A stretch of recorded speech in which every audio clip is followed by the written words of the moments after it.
স্বামী মৃত্যুসজ্জায় শুয়ে কাপা গলায় স্ত্রীকে বলল, শোনো, একটা সত্যি কথা বলবো, আলমারিতে যে তোমার সোনার গয়না ছিল সেটা আমিই চুরি করেছিলাম। স্ত্রী চোখের জল মুছতে মুছতে বলল, কোনো সমস্যা নেই, তুমি তো আমার নিজের মানুষ। স্বামী একটু হেসে আবার বলল, আর শোনো, তোমার ভাই যে তোমাকে 1 লাখ টাকা জমা রেখেছিল সেটাও আমি খরচ করে ফেলেছি। স্ত্রী শান্ত গলায় বলল, টাকা পয়সা আসে যায়, তুমি তো আমার স্বামী।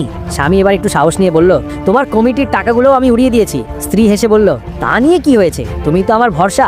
স্বামী মুখে হালকা হাসি এনে বলল, আর পাশের বাড়ির বউকে যে গোপনে ফোন করতো সেটা আমি করতাম। এবার স্ত্রীর চোখ কপালে উঠে গেল, কিন্তু কিছু বলল না। স্বামী ভয়ে আবার বলল, আর তোমার ভাই যে নতুন স্মার্টফোনটা আনতে যাচ্ছিল সেটাও আমি বেচে দিয়েছি।